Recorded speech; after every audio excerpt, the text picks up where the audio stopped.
మీ car EMI కట్టలేకపోతున్నారా? మీ car EMI మేము కడతాం. ఈ నెంబర్కి కాల్ చేయండి.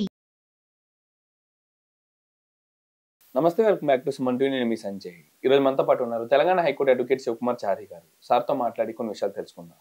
నమస్తే సార్. నమస్తే సార్, మనం ఎన్నో డిజిటల్ క్రైమ్స్ చూసుకున్నాం, డిజిటల్ అరెస్ట్ చూసుకున్నాం.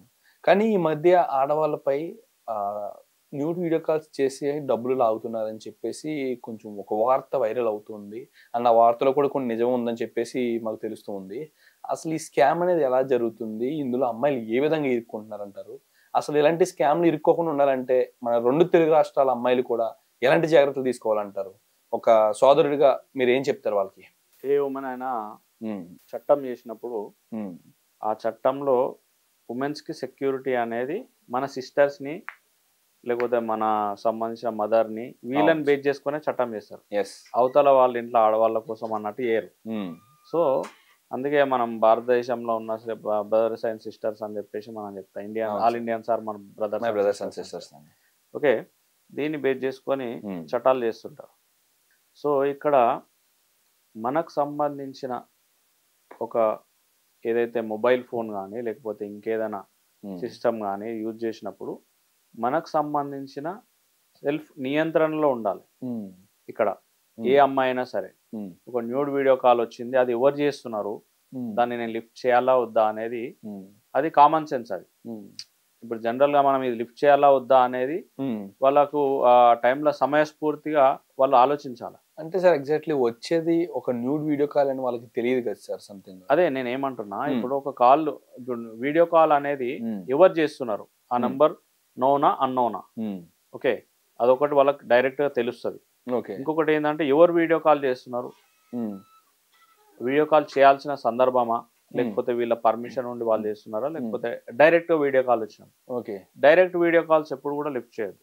ఓకే, లేదు వాళ్ళకి సంబంధించిన ఫ్యామిలీ ఫ్రెండ్స్ లేకపోతే ఇట్లా నేను సలానా దూరంలో ఉన్నాం, లేకపోతే సమ్ ఆఫ్ ఇక్కడ తీర్థయాత్రలకు వెళ్ళారు, లేకపోతే అట్లాంటప్పుడు వాళ్ళు లిఫ్ట్ చేయాలి. కానీ ఏ మొబైల్ ఫోన్ నుంచి వీడియో కాల్ వీళ్ళకి తెలియకుండా వితౌట్ పర్మిషన్ వీళ్ళకి డైరెక్ట్ కాల్స్ వస్తే అక్కడ కూడా లిఫ్ట్ చేయదు. ఓకే సార్, అసలు ఎలా జరుగుతుంది సార్ ఈ స్కామ్ అనేది? అసలు ఏ విధంగా వీళ్ళని డబ్బులు గుంజుతున్నారు అమ్మాయిల దగ్గర? అంటే ఇప్పుడు ఎవరైతే అమ్మాయిలు తెలియక ఎవరో తెలిసిన వాళ్ళు చేస్తున్నారు అనే ఒక ఉద్దేశంతో వాళ్ళు లిఫ్ట్ చేస్తారు. ఆ మిస్టేక్ ని వీళ్ళు అడ్వాంటేజ్ తీసుకొని ఆ టైంలో వాళ్ళు ఈ చేసిన వాళ్ళు కూడా న్యూడ్ గా ఉండొచ్చు. ఓకే, చేసిన వాళ్ళు కూడా న్యూడ్ గా ఉండొచ్చు, లేకపోతే అవతల వ్యక్తి ఏ పొజిషన్ లో ఉన్నారో వాళ్ళకి తెలియదు. అట్లాంటి స్క్రీన్ షాట్స్ తీసుకొని వాళ్ళకి సంబంధించిన రిలేషన్ పంపిస్తా అని చెప్పి బెదిరించి, లేకపోతే వాళ్ళకి సంబంధించిన సోషల్ మీడియాలో అప్లోడ్ చేయడం కానీ వాళ్ళ ఫ్రెండ్స్ కి పంపించడం కానీ ఇట్లాంటివి చేసినప్పుడు ఈ యొక్క అంశాన్ని వాళ్ళు ఎవరు కూడా డిస్క్లోజ్ చేసుకోలేరు, చెప్పలేరు. చెప్పలేని పరిస్థితిలో ఒక ఫ్రెండ్ గాని చెప్తే ఏమైతుందో, ఇంకెక్కడ ఆ ఇన్ఫర్మేషన్ అనేది వెళ్ళిపోతుందో అనే ఒక ఉద్దేశంతో పేరెంట్స్ కి చెప్పకుండా ఎవరు చెప్పకుండా తనలో తాను సతమతమై ఓకే సూసైడ్ వరకు వెళ్తుందండి. సో ఇట్లాంటి సందర్భాలలో తెలంగాణ గవర్నమెంట్ అనేది పర్సనల్ గా షీ టీమ్స్ అనేది ఇన్వెంట్ చేసిందండి.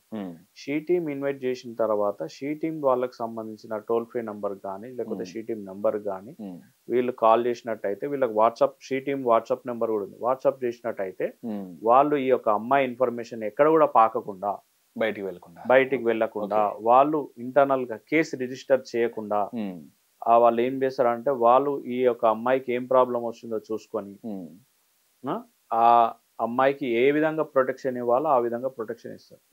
సో వీళ్ళకి ఒక ఫ్రెండ్ లాగా, ఒక బెస్ట్ ఫ్రెండ్ లాగా ఒక షీ టీమ్ అనేది ఒక వ్యవస్థ అనేది ఏర్పడ్డప్పుడు దాన్ని వీరు కరెక్ట్ గా యూటిలైజ్ చేసుకొని వాళ్ళకి ప్రాపర్ ఇన్ఫర్మేషన్ ఇచ్చినట్టయితే దాన్ని బ్లాక్ చేయడమో లేకపోతే ఆ యొక్క సోషల్ మీడియా ఎవరైతే యూజ్ చేస్తున్నారో వాళ్ళ మీద కేసు కానీ బుక్ చేయడమో లేకపోతే కన్సర్న్ పోలీస్ స్టేషన్కి వెళ్ళినా కూడా ధైర్యం చేయాలి. అమ్మాయి ధైర్యం చేసి కన్సర్న్ పోలీస్ స్టేషన్కి వెళ్ళినా కూడా వాళ్ళ మీద కఠినమైన చర్యలు తీసుకోవడం జరుగుతుంది.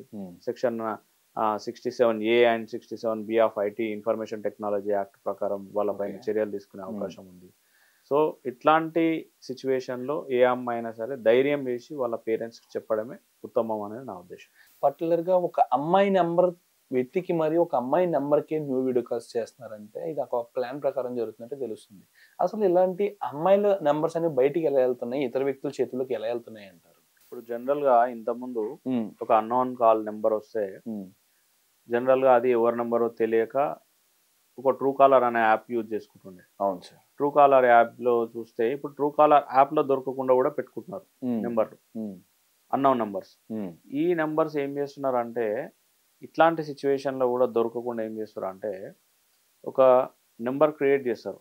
నెంబర్ క్రియేట్ చేసిన తర్వాత అది ఏ నెంబర్ నుంచి, అది ఎవరి నెంబర్ తెలుసుకోవాలంటే ఆ నెంబర్ ఫోన్పేలో వేసి ఆ నెంబర్ కొడితే ఆ కింద ఫలానా నేమ్ అని వస్తుంది. ఓకే, అక్యురేట్ నేమ్ అనేది అది ఉమెన్ యూజ్ చేస్తుందా మెన్ యూజ్ చేస్తుందా అనేది ఈజీగా తెలుసుకోవాలంటే ఫోన్పేలో ఆ నెంబర్ టైప్ చేస్తే ఎవరి పేరు అనేది క్లారిటీకి వస్తుంది. క్లారిటీకి వచ్చిన తర్వాత ఆ పేరు గల వ్యక్తిని వీళ్ళు ఏ విధంగా ట్రాక్ చేయాలి, ఏ విధంగా చేయాలి అనేది వాళ్ళకి సంబంధించిన యాప్స్ ఉంటాయి. యాప్స్ తోటి వాళ్ళ యొక్క నెంబర్లను ట్రేస్ చేసి ఇంటర్నేషనల్ కాల్స్ చేయడం, ఓకే, అట్లాంటివి చేయడము, కంప్యూటరైజ్డ్ కాల్ చేయడం, నెట్ కాల్ చేయడం, ఓకే, ఇట్లాంటి అంటే ఒక అథెంటికేషన్ లేకుండా అది ఎక్కడ కూడా ట్రేస్ కానీ యాప్స్ ఉంటాయి, దాని నుంచి కాల్స్ చేయవచ్చు. సో అట్లాంటి కాల్స్ చేసి ఇట్లాంటి నేరాలు చేస్తూ ఉన్నారు. ఇప్పుడు జనరల్గా తెలంగాణ గవర్నమెంట్ ఒక సర్వే అనేది, ఒక ఇంటింటి సర్వే ఒకటి ఓపెన్ చేసింది, సమగ్ర సర్వే అని చెప్పి. ఆ సర్వేకి నిజంగా గవర్నమెంట్ అధికారులే వస్తున్నారా లేకపోతే బయట వ్యక్తులు వచ్చి ఇలా ఆధార్ కార్డు తీసుకుంటున్నారా అనేది కూడా చాలా వరకు ప్రశ్నార్థకంగా మారింది. ఎవరైతే వస్తున్నారో మీ ఇంటికి మీ సర్వేకి మీ ఆధార్ కార్డు తీసుకుంటారు, మీ నంబర్ తీసుకుంటారు, మీ ఆధార్ కార్డ్ కరెక్ట్ అయినా ఉందా లేదా నేను ఫోన్లో చెక్ చేస్తా అని చెప్పేసి వాళ్ళ ఆధార్ కార్డు కొట్టి వాళ్ళ ఓటీపీ కూడా వాళ్ళు తీసుకుంటారు. ఫింగర్ కూడా సార్, ఫింగర్ థంబ్ ఇంప్రెషన్ తీసుకుంటారు. ఇట్లాంటి సందర్భాలలో వాళ్ళు ఇంటికి వచ్చిన వ్యక్తికి వాళ్ళ ఐడి కార్డు కానీ లేకపోతే అన్ని ప్రాపర్గా వెరిఫై చేసుకున్న తర్వాతనే వాళ్ళకి మీరు ఏం ఇన్ఫర్మేషన్ ఇవ్వాలనుకుంటే ఆ ఇన్ఫర్మేషన్ ఇవ్వాలి. కానీ వితౌట్ చెకింగ్ ఇన్ఫర్మేషన్ ఇచ్చి ఆధార్ కార్డులు కానీ దానికి సంబంధించిన ఓటీపీలు కానీ ఎక్కడ చెప్పి వాళ్ళకి సంబంధించిన మనీకి సంబంధించిన వ్యవస్థ అనేది వాళ్ళ లైఫ్ సేవింగ్స్ ఉంటాయి చాలా వరకు. అవును సార్, చాలా మంది అట్లాంటి సేవింగ్స్ అన్ని పోగొట్టుకునే పరిస్థితి ఇట్లాంటి స్కామ్స్ ద్వారా ఏర్పడుతుంది. ఇప్పుడు గవర్నమెంట్ లో ఇంటింటికి మేము ఎవరికి ఇండ్లు లేవు వాళ్ళకి మేము ఇల్లు ఇస్తాం అని చెప్పేసి గవర్నమెంట్ ఒక స్కీమ్ ఓపెన్ చేస్తే దళారులు ఏం చేస్తారు, వాళ్ళ ఇళ్ళకి పోయి మీ ఆధార్ కార్డు ఇవ్వండి మీకు ఇల్లు నోటు చేసుకుంటామని చెప్పేసి అంటే ఎవరైనా ఆశకి ఏం చేస్తారు, వాళ్ళ ఆధార్ కార్డు డీటెయిల్స్ అన్ని సబ్మిట్ చేయ ఫోన్ నెంబర్లతో సహా వాళ్ళకి సంబంధించిన ఇన్ఫర్మేషన్ మొత్తం ఇచ్చేస్తారు. అవును సార్, మీ బ్యాంక్ అకౌంట్ ఇవ్వండి, మీ ఖాతాలు ఇన్ని పైసలు పడతాయి ఇల్లు కట్టుకోనికి అని చెప్పేసి అంటే వాళ్ళు నమ్ముతారు. అవును సార్. సో మనం ఎవరికి ఇస్తున్నాము ఏం సంగతి అనేది కంప్లీట్ డీటెయిల్డ్ ఇన్ఫర్మేషన్ తీసుకున్న తర్వాతనే మీ ఇన్ఫర్మేషన్ కానీ ఎంతవరకు ఇవ్వాలా అనేది కూడా అవగాహన రావాలి. ఎగ్జాక్ట్లీ. ఇప్పుడు జనరల్లీ మీకు ఎవరు కాల్ చేసినా మీ పర్సనల్ కాల్ ఎటువంటి ఎవరికి వస్తలేదు. అవును. సో ఇవి అన్ని జాగ్రత్తగా ఉండాలని చెప్పేసి ఇన్ఫర్మేషన్ మన తెలంగాణ గవర్నమెంట్ అనేది ప్రొవైడ్ చేసింది. అవును. ఓకే, డైరెక్ట్ కాల్ మీరు జాగ్రత్తగా ఉండని చెప్పేసి చెప్తున్నాం. సో ఇట్లాంటి అఫెన్సెస్ విపరీతంగా జరుగుతున్నాయి. సో ఎవరు జాగ్రత్తలో వాళ్ళు ఉండాల్సిన బాధ్యత జనాల పైన ఉంది. Thank you sir, thank you very much.